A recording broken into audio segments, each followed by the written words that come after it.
नमस्कार मित्रों, आप जुड़े हो आपके अपने चैनल जैसलमेर की आवाज़ के साथ। दोस्तों, रविंदर सिंह भाटी ने जैसे ही कल यानी कि कल ही के दिन जो बाड़मेर में सभा करके ये सबको चौंका दिया, जहां ये बाड़मेर ज़िले के अंदर तीन सभाएं हुई। तारात्रा मठ, बायतू केले और ये गेव रोड बाड़मेर, तीनों सभाओं के अंदर जहां पर लोग गए थे और जहां भारी संख्या में जहां लोग दिखे वो रविंदर सिंह भाटी के पक्ष में या पाले में कहें यूँ दिखे। और कुछ सोशल मीडिया पर जो वायरल हो रही थी इतने दिनों से खबरें कि रविंदर सिंह भाटी किस तरफ जा सकते हैं, किस तरफ भाटी का झुकाव होगा, भाटी खुद निर्णय लेंगे, भाटी खुद क्या ऐलान करने वाले हैं। और एक 26-27 साल के युवा ने जेएनयू छात्र संघ जैसे ही निर्दलीय चुनाव लड़े, उसके बाद में विधानसभा के अंदर जो अपना निर्दलीय फॉर्म भरा और बीजेपी में शामिल होने के बाद बागी होकर निर्दलीय चुनाव लड़ा और वहां से भी कड़ी टक्कर देते हुए जीत हासिल की। उसके बाद में जब लोकसभा के चुनाव की बात आई तब बहुत सारी जगहों पर समझौते बनाने की कोशिश की गई और कुछ लोग ऐसे थे, कुछ परिवार कहें कि ऐसे थे, जिन्होंने जिस दिन बीजेपी की जो है वो सदस्यता ग्रहण कर रहे थे और उसी समय वो बाड़मेर के अंदर एक बड़ी सभा का आयोजन करके और वहाँ पर वो अपनी सभा को संबोधित कर रहे थे। दोस्तों, वो सब बताएंगे जो आप जानना चाहते हो, वो आपको किसी ने नहीं बताया और क्यों हुआ ये सब और किसकी तरफ क्या कुछ होने वाला है वो सब बताएंगे। लेकिन एक बार वीडियो को दोस्तों शेयर कर दें। उम्मीदवार हम बेनीवाल के पक्ष में कितने वोटर आने वाले हैं, कौन कौन है उनके पक्ष में, कांग्रेस के अंदर क्या चल रहा है और बाहर क्या खिचड़ी पक रही है, वो सब कुछ बताएंगे। बीजेपी में भी क्या हो रहा है, किसको मनाया जा रहा है, किसको किनारे किया जा रहा है, वो सब बताएंगे। और रविंदर सिंह भाटी के पीछे, रविंदर भाटी के सपोर्टर और यहाँ के जो लोग क्या कह रहे हैं, वो सब सारी बातें जो आप जानना चाहते हो वो सब बताएंगे दोस्तों आपको। केवल एक बार वीडियो को शेयर कर दें। हमारे चैनल पे नए हैं तो चैनल को सब्सक्राइब करें और बेल आइकन बटन को प्रेस करें ताकि आने वाली हर नोटिफिकेशन दोस्तों सबसे पहले आप तक पहुँचे। नमस्कार दोस्तों, वीडियो के जैसे पूर्व में आपने सुना कि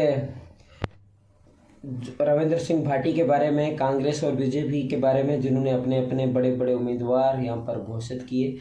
लेकिन आपको बता दें दोस्तों, पिछले विधानसभा के इन सब की पूरी गणित समझने के लिए आपको पिछले विधानसभा में जाना पड़ेगा, कुछ 1-6 महीने पीछे जाना पड़ेगा। जैसे कि हम पीछे जाते हैं तो कांग्रेस ही अपने हार का कारण हुई थी बाड़मेर जिले के अंदर और जैसलमेर जिले के अंदर। इसका जैसे कि कर्नल मानवेंद्र सिंह ने अपने यहाँ से शुरुआत की थी जैसलमेर से, उन्होंने दौरे किए पूरे जैसलमेर के।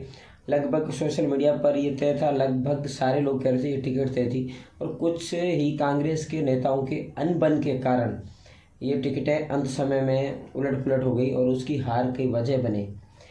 जैसे कि आपको बता दें दोस्तों, पता है कि मात्र बाड़मेर जिले में कांग्रेस के खाते में एक सीट गई, जहां पर वो 3 से अधिक सीटें भी जा सकती थी, 3 से 4 सीटों से अधिक भी जा सकती थी। चोटन, शिव और सिवाना, ये 3 सीटें जो बीजेपी के खाते में गई है वो कांग्रेस के खाते में जा सकती थी। और पोखरण और जैसलमेर शौरी माने के चल रहे थे, अगर कर्नल मानवेंद्र सिंह यहाँ से उतर जाते तो ये सीटें भी जाती। ये हम आपको इसलिए बता रहे हैं कि आपको पूरा गणित समझना होगा कि पार्टियों की हार किस वजह से हुई। और अभी जो लोकसभा चुनाव आ रहा है इसमें से अगर थोड़ी गणित बिगड़ती है तो भी इनकी हार हो सकती है, चाहे बीजेपी हो चाहे कांग्रेस। एक छोटे से अंतर की वजह से, एक छोटी सी गणित खराब होने की वजह से। जैसा कि कर्नल मानवेंद्र सिंह यहाँ जैसलमेर के पूरे दौरे किए और वो टिकट साले मोहम्मद भी चाहते थे कि कर्नल मानवेंद्र सिंह यहाँ से आएंगे तो उनकी जीत निश्चित है। और ऐसा सब जगहों पर चल रहा था और वो राजपूत और मूल ओबीसी और मुस्लिम वोटर को साध कर यहाँ से जीत का पक्ष में जाने की कोशिश कर रहे थे साले मोहम्मद, तो ताकि पोखरण में भी उनकी जीत हो सके और उनको एक कड़ा उम्मीदवार मिल सके, कड़ी टक्कर दे सके। जब कुछ कांग्रेस के नेताओं की वजह से, आपसे कोई लिखे छिपे नहीं हैं, लोग यहाँ पर सोशल मीडिया पर उनके नाम भी चल रहे थे, तो आजकल लोग वो साथ भी चल रहे हैं। लेकिन पूरे जो अभी लोकसभा चुनाव का हो रहा है इसमें साले मोहम्मद आपको कहीं पर दिखाई नहीं दे रहे हैं। ये सोशल मीडिया पर खबरें चल रही है दोस्तों, हम तो इसका दावा नहीं कर रहे हैं। चाहे कोई भी सोशल मीडिया का चैनल ले लो, उस पर ये दावे हो रहे हैं। तो उसमें ही सारी चीज़ें फ्लॉप गई और आपस में अनबन के कारण, चाहे पोखरण की सीट गंवानी पड़ी हो, चाहे जैसलमेर, चाहे वो शिव की गंवानी पड़ी हो, चाहे सिवाना की गंवानी पड़ी हो, चाहे चोटन की गंवानी पड़ी हो, कुछ लोगों की बातें ना मानने, कुछ अपने कार्यकर्ताओं की बातें ना मानने के कारण। और अभी देखने में भी ये आ रहा है कि रविंद्र सिंह भाटी को मनाया जा रहा था और डॉक्टर प्रियंका चौधरी जो बाड़मेर से निर्दलीय विधायक है उनको भी मनाया जा रहा था। लेकिन प्रियंका हो सकता है मान भी जाएं और मान भी जाएंगी, क्योंकि सोशल मीडिया पर ऐसी खबरें चल रही है कि बहुत ही जल्द उनकी बीजेपी में घर वापसी हो सकती है। तो कैलाश चौधरी को एक जगह से सहारा मिल सकता है।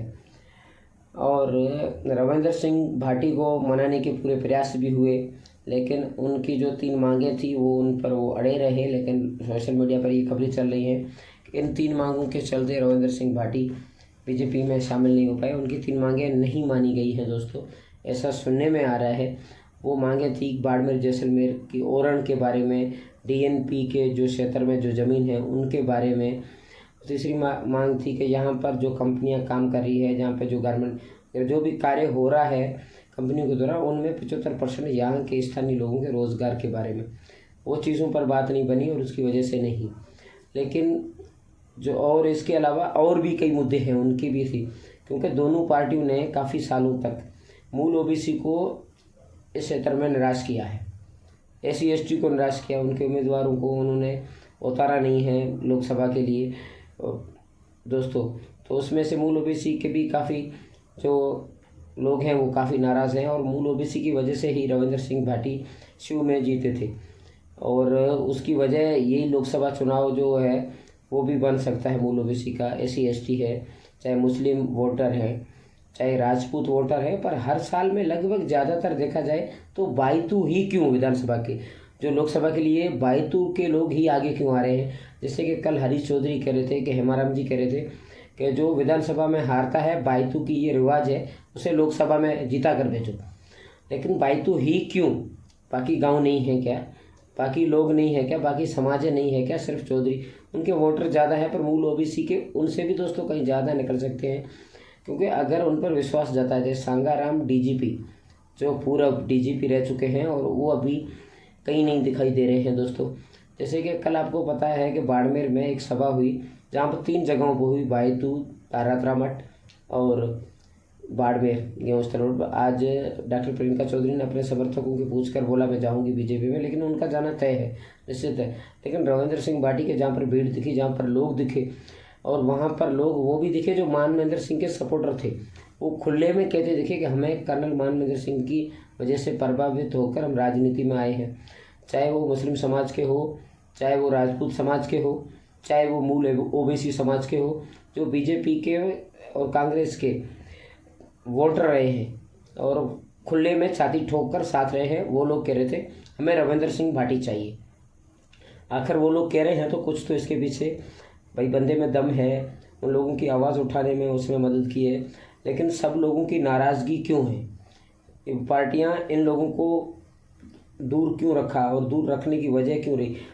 लोग सोशल मीडिया पर अलग अलग आवाज़ उठा रहे हैं, कह रहे हैं उम्मीदवार जी बेनीवाल जीत रहे हैं, अच्छी बात है, हम किसी के खिलाफ नहीं लिख रहे हैं दोस्तों, नई वीडियो बना रहे हैं, बल्कि कैलाश चौधरी जी जीत रहे हैं, ये और अच्छी बात है, उनके भी खिलाफ नहीं, उनके भी साथ है।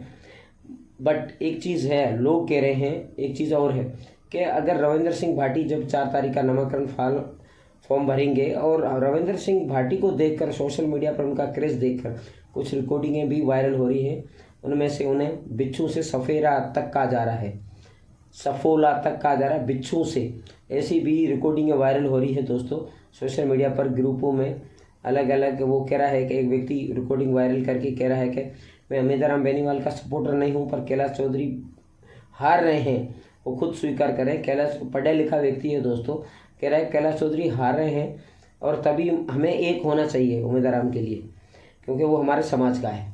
बट रविंद्र सिंह भाटी ने कल सभा में ये भी कह दिया कि मैं किसी के खिलाफ नहीं हूँ, मैं किसी के खिलाफ नहीं बोल रहा हूँ, मैं किसी को नुकसान पहुँचाने की या गलत बात नहीं कर रहा हूँ, मैं वो बात कर रहा हूँ जो यहाँ के अधिकार है, मूल अधिकारों के बारे में कोई बात नहीं कर रहा है। समाज, व्यक्ति ये वो नहीं, लोगों को अपना हक चाहिए। लोग पढ़े लिखे लोग हैं दोस्तों, लोगों को वंचित क्यों है? जब उनके हक है उन हकों से उनको वंचित क्यों? लोगों को अपनी मांग, जो अपना हक है वो हक चाहिए, उनसे वंचित क्यों? रविंदर सिंह भाटी वो बात कर रहे हैं। लोग कह रहे हैं कि हमारा मिनी मोदी यहाँ पे रविंदर सिंह है। बहुत सारे सोशल मीडिया पर ऐसे वीडियो भी वायरल हो रहे हैं जिसमें वो भाटी की तारीफ तो कर ही रहे हैं, भाटी का साथ देने के लिए 36 कौम के लोग भाटी का साथ देने की बात कर रहे हैं, भाटी के साथ आने की बात कर रहे हैं। वो लोग आ रहे हैं जो आज तक सिर्फ पर्दे के पीछे रहे थे, वो लोग आज कल सोशल मीडिया पर उनके लोगों के चर्चे हैं भाटी के साथ में दोस्तों। और रविंदर सिंह भाटी इस क्षेत्र के लिए क्यों? क्योंकि रविंदर सिंह भाटी ही एक किरण है इन क्षेत्र के लोगों की। बाकी लोगों को आजमा चुके हैं, कैलाश चौधरी को विधायक के रूप में देख सकते हैं, देख चुके हैं वो लोग, एमपी के रूप में देख चुके हैं। उमेदराम बेनीवाल और हरीश चौधरी और हेमाराम चौधरी को ने भी अपनी काफ़ी समय तक राजनीति में सक्रिय हैं। और उमेदराम बेनीवाल तो अभी जीते भी नहीं, लेकिन वो पिछले 10 से 12 सालों से लगातार आरएलबी में सक्रिय हैं। लेकिन लोगों के काम रविंदर सिंह भाटी जो एक फ़ोन कॉल पे कर रहे हैं, उन्होंने एक काफ़ी सारा वीडियो उनके वायरल हुए थे कि अगर आपका काम ना हो कहीं पर भी तो मैं विधायकी छोड़ दूँगा। लेकिन वो लोग एक फ़ोन कॉल पे काम करवाते हैं। जो नेता फ़ोन कॉल उठाने के बाद फिसल जाते हैं, जीतने के बाद फ़ोन नहीं उठाते हैं। लेकिन अगर रविंदर सिंह भाटी यहाँ से खड़े होते हैं, और ऐसे भी खबरें आ रही हैं कि एक व्यक्ति रविंदर सिंह भाटी का मित्र वो जोधपुर से भी खड़ा हो सकता है। अगर फिर तो दोस्तों सोच लीजिए कि जोधपुर और बाड़मेर, जैसलमेर, बालोतरा लोकसभा सीट के अंदर जो प्रत्याशी हैं उनकी जीत तो हो या ना हो वो समय बताएगा, लेकिन पसीने भी छूटेंगे, अच्छे अच्छों के पसीने इस बार छूटने वाले हैं। रविंदर सिंह भाटी जब चुनाव विधानसभा का लड़े थे तब उनके सामने कैंपेन करने के लिए एक बार योगी आदित्यनाथ महाराज वो भी पधारे थे। तब लोग तो कह रहे थे हम योगी को देखने आए हैं भाई, पर वोट रविंद्र भाटी को देंगे, कहीं ऐसा ना हो।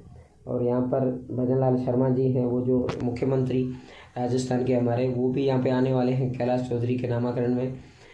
लेकिन ऐसा ना हो कि वहाँ पर लोग आएँ और लोग ये ना कह दें कि हम तो भजनलाल शर्मा जी को देखने आए हैं लेकिन वोट भाटी को देंगे, ये भी हो सकता है दोस्तों। वीडियो कैसा लगा दोस्तों कमेंट बॉक्स में ज़रूर बताना। हम इसलिए भाटी की तारीफ़ कर रहे हैं कि भाटी कार्य कर रहे हैं, लोगों के दिलों पर छा चुके हैं। वो सोशल मीडिया पर हर घर तक अपनी बात पहुंचा रहे हैं, वो अपने पहुंचाने में, समझाने में सफल हुए हैं दोस्तों। उसकी वजह से भाटी का क्रेज़ है। बाकी लोग क्यों ना हुए वो उनका वो जाने, उनको अपना सुधार करना है दोस्तों। जय हिंद दोस्तों। वीडियो कैसा लगा कमेंट बॉक्स में ज़रूर बताना। अगर किसी का दिल दुखा हो उसके लिए हम क्षमा चाहते हैं।